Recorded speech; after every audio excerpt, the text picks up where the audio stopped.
Mero. Okey, terima kasih kepada Yang Berhormat Speaker. Saya mohon maaf dulu tadi tertinggal bagi butiran program 517000 dakwah muka surat 110 berkaitan dengan isu tauliah di bawah dakwah ni. Kalau kita lihat hari ini tak sepanjang sebelum PKP, hari ini tak adalah kebanyakan penceramah-penceramah di masjid-masjid di negeri Selangor ni adalah mereka yang tidak bertauliah.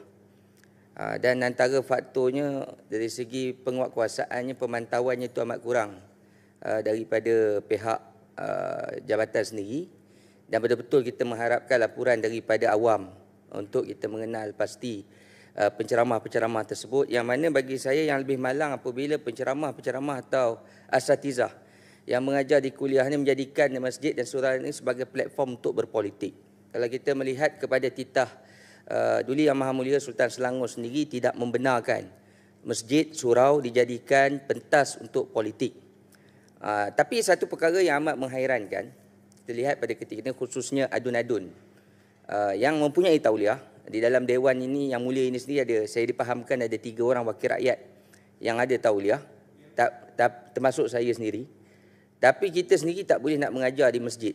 Kita sendiri tak dibenarkan mengajar di surau atas alasan politik. Tapi mereka yang bertanding pilihan raya yang kalah dengan sewenang-wenangnya boleh mengajar di masjid secara terbuka dan menghentam kerajaan pula. Jadi yang lebih teruk lagi, orang kata membawa ajaran yang tidak betul, yang tidak ada dalam ajaran agama kita. Seolah-olah tak ada kawalan langsung dan menjadi masjid itu betul-betul jadi medan untuk berpolitik pula. Memburukkan kerajaan, memburukkan orang lain, yang sepatutnya masjid ini jadi satu tempat untuk menyatukan umat, bukan untuk menjadi tempat memecah belahkan umat. Ini satu perkara yang saya rasa perlu mendapat perhatian serius. Dan saya sendiri mendapat makluman daripada sahabat saya yang berhormat Taman Medan, hilang pula dia. Okay. Nama dia dalam sistem sebagai orang yang ada tauliah pun dah tak ada dan tidak disambung. Tidak disambung sebagai orang yang boleh mengajar di masjid-masjid. Itu satu perkara yang cukup pelik. Macam saya sendiri di Meru, belas tahun saya mengajar di Masjid Asy-Syarif tu. Tapi disebabkan politik, bukan sekadar nak jemput, program pun tak diajak bersama di dalam masjid, yang mana agak menyukarkan pihak kita nak menyampaikan maklumat-maklumat. Dan saya sendiri pernah diugut sebenarnya. Kalau yang berhormat mengajar, kami tangkap. Ini daripada pegawai, saya ingat nama pegawai itu, pejabat daerah Agama Islam Kelang pada tahun lepas. Saya kata sila nak tangkap saya, silakan. Saya ada tauliah mengajar dan saya bukan nak berpolitik dalam masjid untuk buat program, bagi sumbangan dan sebagainya. Takkan itu sebagai satu kesalahan. Jadi benda ni satu bagi saya cukup serius dan juga memberi gambaran yang tidak baik. Bukan saja menimbulkan perpecahan di kalangan umat Islam, tetapi yang lebih malang lagi menjadi yang kata markas politik pula masjid dan surau ni, yang sepatutnya tidak boleh berlaku pun di dalam negeri kita.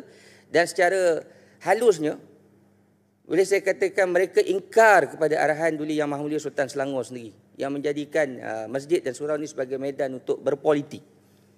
Tetapi menuduh pihak kerajaan pula yang berpolitik di masjid. Ini satu bagi saya satu perkara yang tidak tepat. Dan saya terpaksa menyuarakan perkara ini dalam dewan sebab saya bimbang. Saya tak ada peluang nak sampaikan maklumat ni ke istana. Saya tak ada peluang, tak ada ruang untuk sampaikan ke MAIS. Jadi saya sampaikan dalam dewan ni supaya pihak-pihak yang berkenaan boleh sampaikan maklumat yang tepat. Apa yang berlaku di bawah sebenarnya? Apa yang berlaku? Kalau di masjid tu, untuk makluman yang berhormat sekalian, yang menentukan siapa yang boleh berceramah atau tak adalah siapa yang pegang biro dakwah dalam jawatan kuasa tu. Jawatan kuasa masjid, jawatan kuasa surau. Itu yang akan kontrol siapa yang boleh dijemput atau siapa yang tak boleh dijemput. Yang lebih yang saya menghairankan ni, saya minta kepastian. Lepas ni saya dengar-dengar kuliah melalui online pun perlu ada tauliah. Itu lagi pening. Kalau saya mengajar kat Putrajaya, adakah saya, sebab kalau tak ada tauliah saya akan kena tinggalkan. Sebab yang mendengarnya rakyat Selangor. Jadi perkara ni pun satu perkara yang saya rasa agak pelik.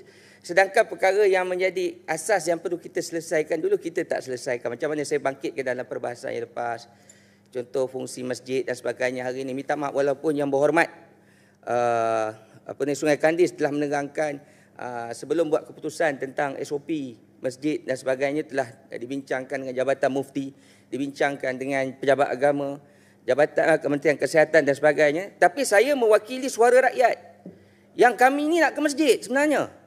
Dan saya yakin orang yang ke masjid ni, orang-orang yang akan patuh kepada SOP, yang akan ikut kepada SOP. Dan soal petugas tak timbul masalah.